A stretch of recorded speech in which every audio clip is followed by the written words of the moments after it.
નમસ્કાર, આપનું સ્વાગત છે ગુજરાતનો અવાજ ચેનલ ઉપર અને હું છું આપની સાથે પત્રકાર કાજલ સુવા. જેનજી જે પ્રોટેસ્ટ કરી રહી છે, કોકરોચ જનતા પાર્ટી, ત્યારે આપણે સૌને એમ થાય છે કે યુવાનોએ જાગવાની જરૂર છે. ત્યારે મોરબીના એક યુવાન ખેડૂત કે જે વીજલાઈન પસાર થઈ રહી છે એના માટે, જેતપર ગામ માટે લડત આપી રહ્યા છે. તમે સૌ કોઈએ વિડીયા જોયા છે સફેદ જબ્બામાં. અને સરદાર પટેલ એ સમાજ કે જેણે આટલા મોટા દેશી રજવાડાઓ બધાઈને ભેગા કરીને એક અખંડ ભારત બનાવ્યું હતું, એ પટેલ સમાજ એ ધારે તો બધું જ કરી શકે. એ ધારે તો ગાંધીનગર રેલીઓ પહોંચાડી શકે, એ ધારે તો એ મહિલાઓ પણ એ રેલીઓમાં જોડાઈ શકે, અને એ ધારે તો આ જેતપર ગામની એકતા ભેગી થઈ અને તમને ધ્રુજાવી શકે. આ એ સમાજ છે. ત્યારે એક યુવાન આ રીતે પતિ પત્ની બંને અને નાના બાળકો સાથે એમના માતા, આપણે એક ગુજરાતના અવાજના એક વિડીયોમાં તમે જોશો, એમના માતા જે મીડિયા સાથે વાત કરતા રડી પડ્યા. તમે વિચાર કરો સ્થિતિ કેવી હશે. જેતપર ગામની સ્થિતિ શું છે અત્યારે? કેમ કે આખો દિવસ ખેડૂતો ખેતરોમાં ઊભા છે નાના નાના બાળકો સાથે. એટલે જેતપુરમાં બેને જોઈને તો કે હળવદ ટ્રાન્સમિશન લિમિટેડ એટલે અદાણી કંપનીની લાઈન નીકળે છે. અત્યારે જેતપર ગામમાં જેને એક વીઘો જમીન નથી ને એવો સમાજ પણ, એટલે જેતપર ગામના દરેક સમાજ અત્યારે પોતાની લડાઈ છે ને એમ સમજીને અમને ટેકો આપી રહી છે. અને આખું ગામ આ અદાણીની વિરુદ્ધ જે લડત લડીએ છીએ એમાં અમને સાથ સહકાર આપી રહી છે. એટલે આખું ગામ અત્યારે અમારી સાથે ઊભું છે. બીજું કે કેટલી હાલાકી પડે છે. આમ અત્યારે ઉનાળાનો સમય છે, એટલો તડકો છે અને ખેતરોમાં આમ ઊભું પડે. એટલે અત્યારે જોઈને બહેનો, અમારા દરેક બહેનો કહેવાય ને તો કે 9 વાગે જમી લે અને ખેતર આવી જાય 10 વાગે. દરેક બહેનો બાળકોને લઈને આવી જાય. 45 ડિગ્રી તાપમાન હોય, કોઈ પણ પરિસ્થિતિ હોય, સાંજ સુધી ખેતર બેહવાનું, રખોપું કરીને ખેતરનું. કંપનીવાળા આવે તોય ભલે ને ન આવે તોય ભલે, રખોપું કરીને બેહવાનું કે આપણા ખેતરમાં કંપનીનું જીસીબી કરી ન જાય કે હિટાચી ન કરી જાય. કારણ કે કંપનીને વળતર ગુજરાત સરકારના પરિપત્ર પ્રમાણે દેવું છે. જે અમે હિસાબ કરીને તો અમારો કોરિડોર 50 વીઘાના ખેતરમાં 10 વીઘાનો કોરિડોર નીકળે ને એનું ટોટલ કોટેશન 40 લાખ, વીઘે 4 લાખ આપે. અને અમારા જેતપર ગામની બજાર કિંમત 20 લાખનો વીઘોથી લઈને 40-50 લાખ સુધી વીઘાની કિંમત છે.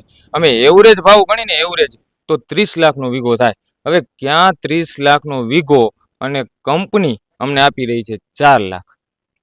અમે રજૂઆત કરી કે ભાઈ કલમ 164 હેઠળની મંજૂરી કોને મળેલી છે? તો કે હળવદ ટ્રાન્સમિશન લિમિટેડને.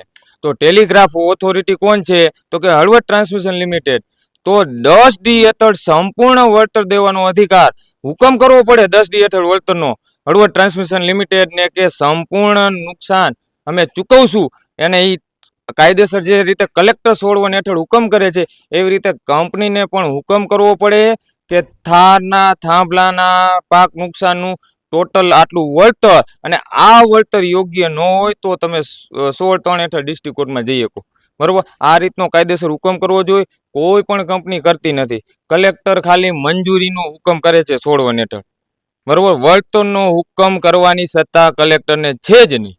તેમ છતાં પૂરું પ્રશાસન, પોલીસ હોય કે પ્રાંત હોય કે કલેક્ટર હોય, તમામે તમામ કહેવાય ને તો કે ખેડૂત વિરોધી કાર્ય કરી રહ્યા છે. ખેડૂત ઉપર દમન કરી રહ્યા છે. ખેડૂતો રજૂઆત કરવા છતાં એની સાંભળતા નથી. અને આમ જોઈએ ને બેન કે કલેક્ટર કે એસડીએમ એમ કે કલેક્ટરનો હુકમ હે, તમારે કામ કરવા જ દેવું પડશે.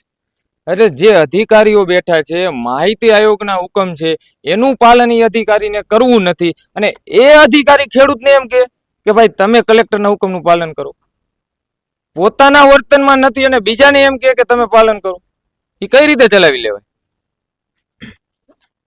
ખરેખર ખેડૂતોને વળતર મળવું કેટલું જોઈએ? બેન, ખરેખર વળતર જે ટેલિગ્રાફ એક્ટ 1885 કહે છે બેન, ઓછામાં ઓછું નુકસાન અને વધુમાં વધુ વળતર. હવે હું અત્યારે બીજી તો વાત નહીં, જેતપર ગામની હું વાત કરું કે એવરેજ તમારે 30 લાખનો વીઘો જમીન ગણાય બેન. હવે મારે થાંભલો આવે કે મારા ગામના જે 200 થી 300 જણા અસરગ્રસ્ત છે એને તાર આવે કે થાંભલો આવે. હવે એ વસ્તુ 1 કિલે ખેતરમાં આવે ને એટલે એની કિંમત અડધી થઈ જાય. અડધી થાય એટલે 1 વીઘે 15 લાખની નુકસાની છે. હવે 50 વીઘાનું ખેતર હોય, 7.5 કરોડની નુકસાની આજની તારીખમાં થાંભલો ખોડાઈ જાય એટલે ભોગવવાની. આ સંપૂર્ણ વળતર દેવાની જવાબદારી કંપનીની. આ કેન્દ્ર સરકારના તિજોરીમાંથી કે ગુજરાત સરકારના તિજોરીમાંથી પૈસા નથી દેવાના. આરએફપી જ્યારે બહાર પડે ને, જ્યારે પીએફસી કન્સલ્ટન્સી હતી આ પ્રોજેક્ટ, જેને બ્રીડ પ્રોસેસ આખી કંપનીએ કરેલું છે, જ્યારે ટેન્ડર ભરાવાના ચાલુ થયા તે પહેલા આરએફપી જાહેર કરે, એમાં ટર્મ એન્ડ કન્ડિશન છે કે સંપૂર્ણ વળતર ખેડૂતોને જે ટીએસપી કંપની આ ટેન્ડર જીતશે એને આપવાનું. કેન્દ્ર સરકારની તિજોરીમાંથી નથી દેવાનું, ગુજરાત સરકારની તિજોરીમાં નથી દેવાનું. તો ભાઈ કલેક્ટર હોય કે કોઈ પ્રશાસન હોય, એને કેમ તકલીફ પડે છે ભાઈ?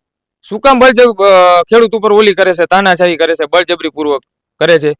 ભાઈ કંપનીને કયો, તમે તમારી તિજોરીમાંથી ક્યાં પૈસા દેવા? કંપનીને કયો ભાઈ દિયો ખેડૂતોને યોગ્ય વળતર, જેટલી નુકસાની એટલી આપો અને કામ કરો. ખેડૂતો રાજી રાજી કરવા દેશે. તમારે દેવું નથી તો પછી ક્યાંથી ખેડૂતો કામ કરવા દે? બીજી વસ્તુ કે ધારાસભ્ય તમારા જ સમાજના છે, આવે છે, પૂછ્યું છે, સવાલ કર્યા છે કે ભાઈ તકલીફ શું છે, કે તમારા સમાધાન માટે આવ્યા છે, ગામની મુલાકાત લીધી છે? એટલે આમાં તો બેન, ભલે ધારાસભ્ય નહીં, આ પ્રોજેક્ટ તો અદાણી અંબાણીનો કહેવાય. આમાં મોદી સાહેબનું ન હાલતું હોય તો પછી આગળની તો ચર્ચા જ હું ન કરી શકું. એટલે એનું પણ આમાં હાલતું ન હોય બેન, તો પછી બીજાની તો આપણે કાંઈ ચર્ચા ન કરી શકીએ. સમસ્યાઓ, ખેડૂતોની અનેક સમસ્યાઓ છે, પણ આ વીજલાઇનનો મુદ્દો છે 25-26માં નવો પ્રગટો છે. 25માં કમોસમી વરસાદ એટલા ખેડૂતોને હેરાન કર્યા, માવઠા ઉપર માવઠા, માવઠા ઉપર માવઠા. ત્યારે ખબર નહોતી કે આથી મોટું માવઠું તો હવે આવે છે 26માં. અને એ ખબર નથી કે ભર ઉનાળે તડકે શેકશે. ઓલું માવઠું તો ભીંજાઈને બેસી રહેતા, આમાં તો તડકે ભરી ગયા.